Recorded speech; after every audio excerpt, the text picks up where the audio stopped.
Mukhang mas gumanda pa ang lagay ng Lakers mga idol sa nakita natin. Sa unang laro nila walang duda, mas gumanda pa silang panoorin kaysa naman noong una. Napakalayo ng pagkakaiba mula nang makipag-trade sila.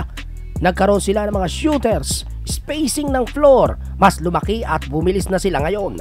At kahit ang rebounding at defense ay hindi may pagkakaila, talagang malaki na ang ipinagbago ng Lakers mga idol.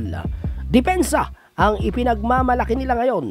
At hindi lamang si Anthony Davis ang dapat mong bantayan ngayon sa Lakers. Isipin mo mga idol, kahapon walang LeBron James, nanalo ang Lakers. Kung sasabihin mo naman ay nandoon naman si Anthony Davis, pero alam nyo ba mga idol, 13 points lamang si Davis kahapon, and yet nanalo pa rin ang Lakers.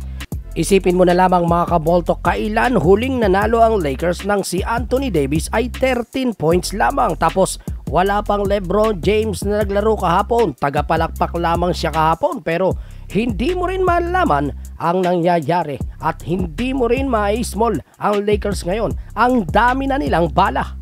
Hindi mo maipe-predict kung sino ang i-score sa kanila. Kung dati si Davis at LeBron lamang, pero ngayon ibang usapan na mga kabolto kung sino ang babanat ay hindi na basta-basta malalaman.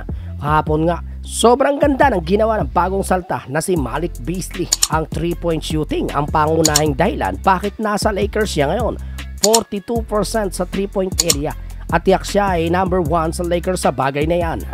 Pangalawa ngayon mga kaboltok, si Jared Vanderbilt. Ang depensa ang ipinagmamalaki at mapapakinabangan ng Lakers sa kanya. Nakita naman natin yan kahapon sa laro nila versus Golden State Warriors. Mostly depensa at offensive rebound ang ibinibigay ni Jared Vanderbilt. Pwedeng pamalit kay Davis at Hachimura.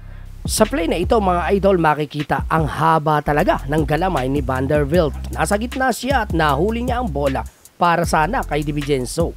Kitang-kita yon ni Jared Vanderbilt at na-anticipate niya ang pasa. Matapos yon, mabilis na naibaba ang bola. Great steal at assist para kay Austin Reeves. Mga idol, hindi lamang depensa ang mapapakinabangan ng Lakers kay Vanderbilt.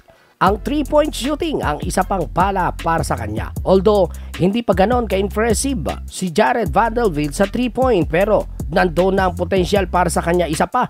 Siya ngayon ay threat sa 3-point.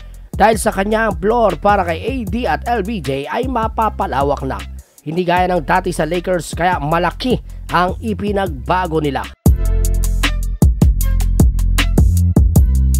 Mga idol, masasabing napakagandang panoorin ngayon ang Lakers at ang malaking tanong na lamang, maipagpapatuloy kaya nila ito bago dumating ang playoffs? I-komento mo na agad yan sa ibaba, paki-like ng video para suporta. Mag-subscribe ka na mga kabolto, kung bago ka pa lamang, click the bell, select all para palagi kang updated. Once again, ako po si Jan, ito ang Basketball Talk.